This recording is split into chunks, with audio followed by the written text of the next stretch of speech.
আজ বানাবো ঝিঙে আলু দিয়ে রুই মাছের ঝোল। তো দেখো কিভাবে আমি বানাই। প্রথমে ফার্স্টে আমি কড়াই গরম করে নিয়েছি, কড়াই বসিয়ে দিয়েছি ওভেনে। এবার কড়াইয়ের মধ্যে দিয়ে দিলাম সর্ষের তেল। তো তেলটাকে ভালোভাবে গরম করে নেব।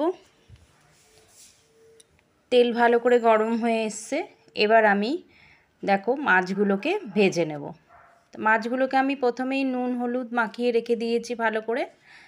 দেখো ভালো করে নুন হলুদগুলো মাখিয়ে নিয়েছি। এবার আমি এক এক করে মাছগুলোকে ভেজে নেব। ভালো করে ভাজবো।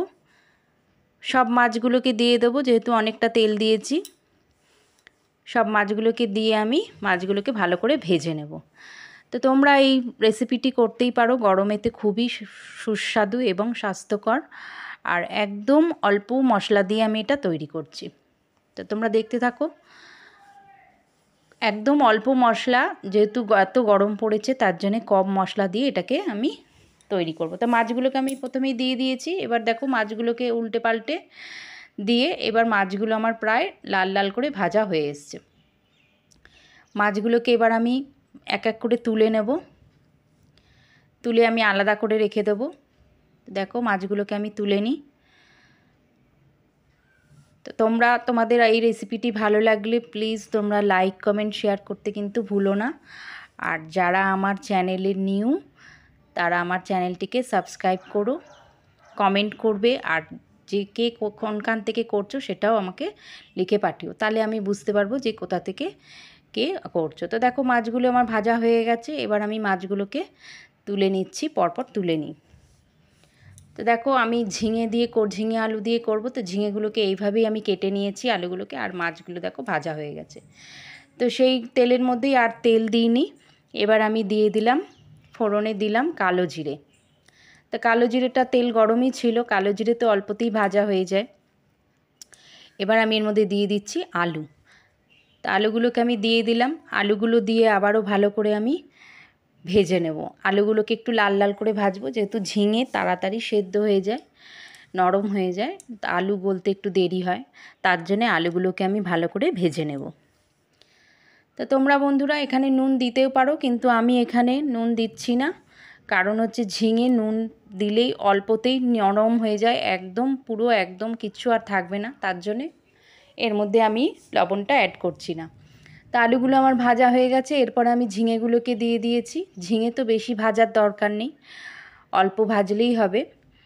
এবার দেখো ঝিঙে দিয়ে আমি বেশ অল্প কিছুক্ষণ নাড়াচাড়া করেছি। এবার দিয়ে দিলাম হলুদ গুঁড়ো। তো হলুদ গুঁড়ো দিয়ে আবারও বেশ কিছুক্ষণ মিশিয়ে নেব। মিশিয়ে নিয়েছি। এবার আমি এর মধ্যে এক এক করে মশলাগুলোকে অ্যাড করব। তা ঝিঙে দেখো অল্পতেই যেহেতু নরম হয়ে যায়, সেই জন্য বেশি আর নাড়াচাড়া করার দরকার নেই।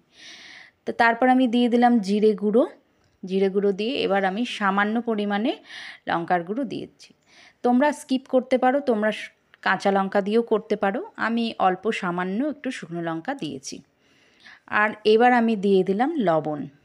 তো পরিমাণ মতো লবণ দিয়ে দিয়েছি। এবার মশলাটাকে ভালো করে কষিয়ে নেওয়ার পরে এবার আমি দিয়ে দেবো এর মধ্যে জল। অল্প জল দিয়েছি, যেহেতু মশলাটা না হলে পুড়ে যাবে, তার জন্য অল্প জল দিয়ে আবার বেশ কিছুক্ষণ নাড়াচাড়া করে এবার আমি বেশি করে জল দিয়ে দিচ্ছি। যতটা আমি ঝোল রাখবো ততটাই আমি ঝোলের জন্য জল দিয়ে দিয়েছি।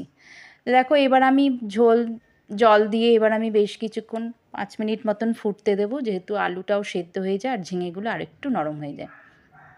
ঢাকনা চাপা দিয়ে দিয়েছি। এবার 5 মিনিট পরে আমি ফিরে এসেছি। দেখো কত সুন্দর কালার এসছে আমার ঝোলের। আর আলুগুলো প্রায় 80%-এর বেশি সেদ্ধ হয়ে গেছে।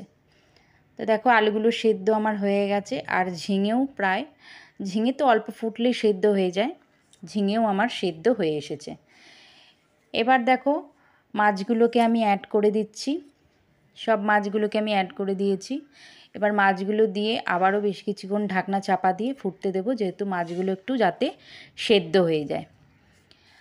তারপরে আবার বেশ কিছুক্ষণ ধরে 2-3 মিনিট ফোটার পরে দেখো মাছ ঝিঙে সব কিছুই আমার পারফেক্ট একদম হয়ে গেছে মাছের ঝোলটা। এবার আমি নামিয়ে সার্ভ করব। তো দেখো আমি সার্ভ করছি। কত সুন্দর কালার এসেছে। এরকম পাতলা ঝোল গরমেতে একদম সুস্বাদু খাবার এবং পারফেক্ট ঝিঙে আলু দিয়ে রুই মাছের পাতলা ঝোল। তো তোমরা ওইভাবে বানিয়ে করে দেখো, আশা করি তোমাদেরও ভালো লাগবে। আর যারা আমার চ্যানেলটিকে দেখছো নতুন, তারা প্লিজ আমার চ্যানেলটিকে সাবস্ক্রাইব করে পাশে থেকো। আর দেখো আমার ঝিঙে আলু দিয়ে রুই মাছের ঝোলটা একদম রেডি হয়ে গেছে, পুরো পুরো রেডি, তৈরি।